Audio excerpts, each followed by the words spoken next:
Salut, c'est moi, Andrzej. Et voici une autre Triumph, bien que je ne sache pas si c'est la suivante ou la première, car en fait, je ne sais pas si nous allons d'abord monter le film sur la Triumph Trident ou sur la nouvelle Speed Triple. Quoi qu'il en soit, j'ai eu l'occasion de rouler aujourd'hui avec les deux. Et j'ai comme un fort sentiment d'inachevé, donc vous avez peut-être remarqué que dernièrement, sur notre chaîne, j'appelle les vidéos premières impressions, parce que c'est bien le cas. On a tout simplement une frénésie de nouveautés, parce qu'il n'y en avait pas, on ne pouvait pas rouler pendant l'hiver, on ne pouvait pas partir pour des essais. Donc maintenant, c'est la folie des lancements, et il est impossible de simplement sauter sur une moto et tout raconter à son sujet d'emblée, d'y réfléchir précisément. Et ici, c'est encore plus marqué, parce que malheureusement, il est impossible de vraiment tester le Speed Triple à fond sur un petit circuit d'entraînement.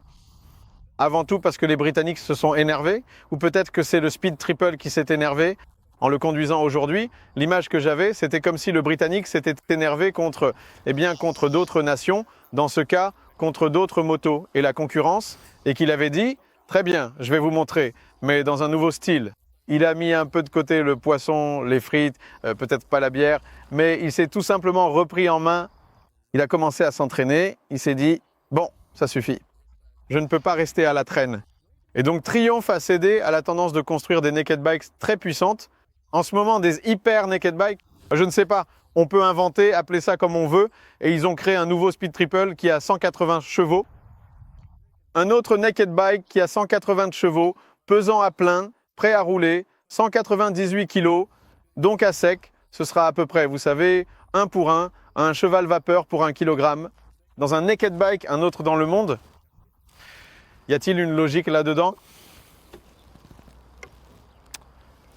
Eh bien oui et non, parce qu'il n'y en a pas au moment où l'on pense à notre naked bike comme à une moto pour rouler au quotidien. Parce que, je vais le dire tout de suite en prenant l'exemple de la Triumph Speed Triple.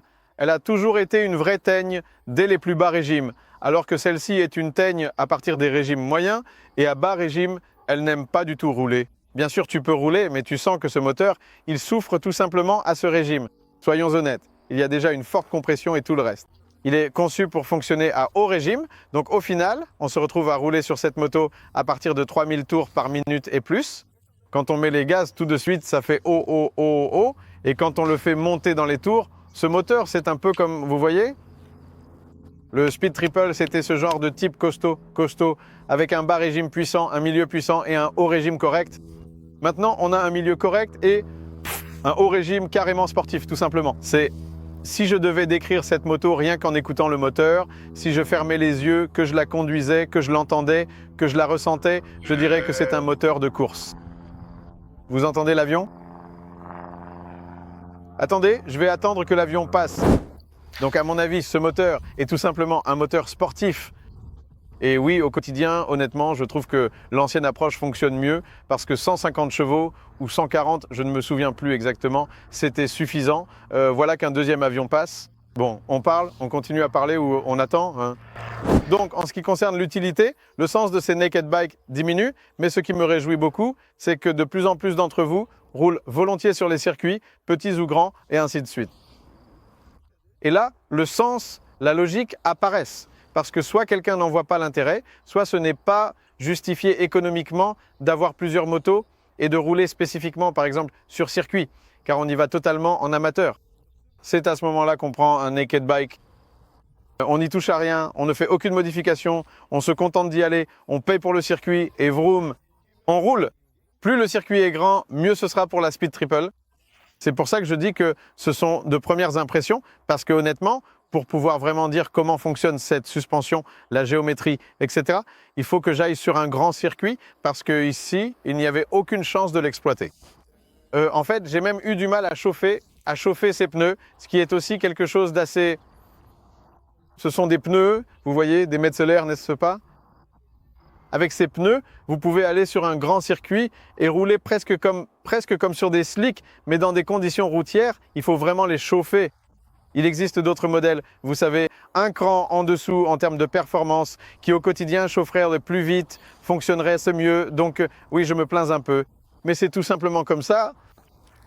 Cela ne change rien au fait que vous prenez cette moto et qu'elle est prête pour la piste, car elle a les meilleurs freins possibles. Une suspension comme celle que j'ai sur ma moto de course, Mais ce qui est aussi intéressant, Łukasz Wieczorek m'a fait remarquer que c'est super d'avoir un E-Lins à l'avant et à l'arrière, mais par exemple, le Lins à l'arrière, j'y ai vraiment prêté attention. Souvent, les E-Lins montés en usine par exemple, n'ont pas de réglage de longueur, c'est-à-dire qu'on ne peut pas régler la hauteur de l'arrière de la moto. Donc, nos possibilités de modifier la géométrie sont limitées. Combien de personnes ont envie de s'amuser à changer la géométrie sur leur roadster? Eh bien, pratiquement aucune. Mais c'est un fait que j'ai appris et que je vous transmets. Car si jamais vous avez l'idée, je ne sais pas, d'adapter un tel amortisseur pour la piste ou autre, il s'avérera qu'il n'y a pas cette pièce pour régler la géométrie. En tout cas, à part ça, c'est pareil pour l'électronique.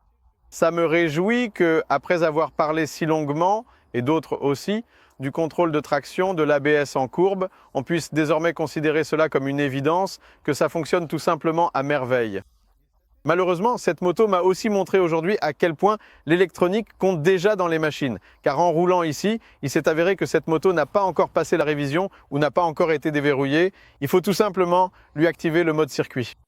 Tout simplement, le mode track ne voulait pas s'activer, de même que l'ABS ne voulait pas s'activer en mode track, le contrôle de traction, etc. Et je sentais que sur cette moto, à de nombreux endroits, c'est simplement l'électronique qui retenait tout parce que je roulais au maximum en mode sport et je sentais comment l'électronique contrôlait la machine et influençait par exemple le freinage, que l'arrière ne pouvait pas glisser car en mode track, l'ABS se désactive à l'arrière, donc l'arrière peut glisser et là, la moto entre plus doucement dans le virage parce que l'ABS n'intervient pas, donc c'est amusant. Et c'est aussi un autre argument pour lequel je dois emmener cette moto sur un grand circuit une fois que le mode track fonctionnera. Et aussi, malheureusement, je suis désolé, je n'ai pas pu faire de wheelies ou de stoppie pour vous avec cette moto parce qu'on ne peut le faire qu'en mode track ou seulement quand on désactive complètement le contrôle de traction. Et ici, je n'ai pas pu le désactiver.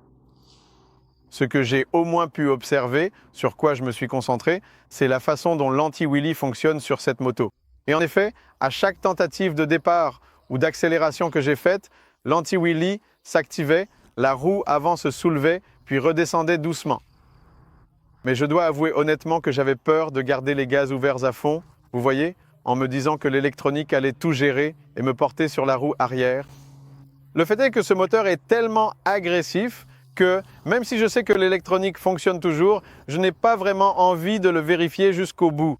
Et je sais très bien que si je garde les gaz ouverts à fond et que tout à coup, il s'avère qu'en mode sport, l'anti-wheelie ne fonctionne plus ou qu'il laisse passer quelque chose, peu importe quoi, alors je n'aurai pas le temps de couper les gaz et d'appuyer sur le frein si, en montant dans les tours, il faisait un gros wheeling. Donc, les démonstrations et les acrobaties viendront aussi plus tard sur cette moto.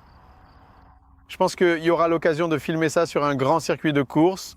L'ABS ici fonctionne vraiment très bien, surtout avec l'option cornering, car j'ai aussi roulé avec cette moto, j'ai freiné dans les virages, on sent tout, et là-dessus, je me suis senti vraiment en confiance.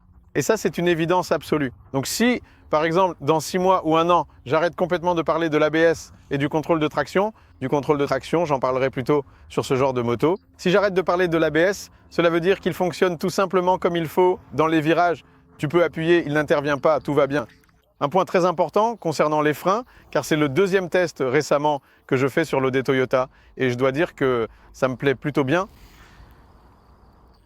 J'ai fait des tests de freinage, des freinages d'urgence. Là-bas, une troisième bien poussée, à plus de 150 km/h, je crois. Et vous savez, quand je roule avec cette moto, je roule, je freine. C'est génial, les freins sont vraiment exceptionnels. L'ABS est très bon. Une vraie bombe, ça freine.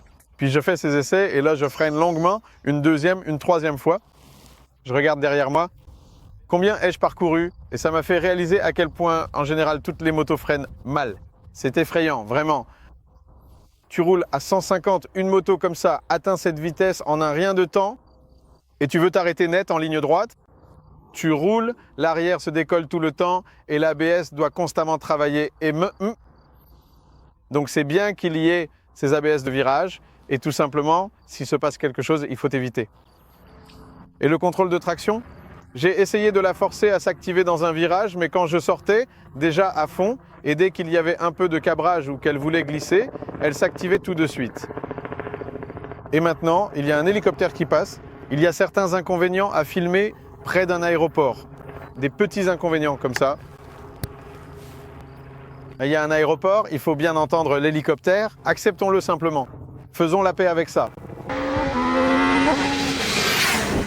En ce qui concerne le son, heureusement, il n'a pas été étouffé. Les normes d'émission n'ont pas tué ce son caractéristique. Le silencieux n'est pas très bruyant, mais quand on ouvre la valve, à mon avis, le son est déjà suffisamment puissant. Les nouveaux compteurs sont originaux, je ne sais pas. Triumph a cette habitude de rendre les compteurs, les menus, un peu originaux, mais ça peut plaire à certaines personnes. Donc à mon avis, c'est comme ça. Triumph a cédé à cette tendance, à l'élan des autres constructeurs. Et est-ce une bonne chose? Si vous aimez la puissance, alors bien sûr, parce qu'il en a vraiment, cette moto est terriblement puissante. J'ai fait quelques départs, des accélérations, la boîte de vitesse passe rapidement les rapports, et il y a eu des moments où, eh bien, je ne regardais pas, parce que je regardais où je devais freiner, mais sur une très courte distance, je glissais déjà à 200 km/h. C'est vraiment, eh bien, tout simplement comme une moto de course. Donc si vous aimez la puissance, allez-y. Si vous aimez rouler avec votre naked bike en mode tourisme, eh bien ici, je ne sais pas, enfin vous savez, on peut tout faire en mode tourisme, mais cette moto, elle veut juste y aller. Elle veut tout simplement monter dans les tours, elle veut tout simplement avancer, et même la position de conduite dessus est assez agressive, les ponts-têtes sont assez hauts, le guidon est vraiment bas. On sent, tu t'assois sur cette moto et tu sais tout de suite qu'il faut rouler avec. Ce que je n'aime pas et que je n'aimerais jamais, ce sont ces rétroviseurs. Ici, on voit même que mes gants ont laissé un peu de peinture ou je ne sais pas trop. Tout simplement, à chaque fois que je roule sur circuit, ça me gêne, ça bloque mes mouvements. Donc mon conseil, si vous allez sur circuit, enlevez ces rétroviseurs. C'est tout simplement. Ce qui est sympa chez Triumph, comme d'habitude, c'est qu'on a des réglages. On a même un réglage du mètre cylindre pour modifier la sensation de ce frein.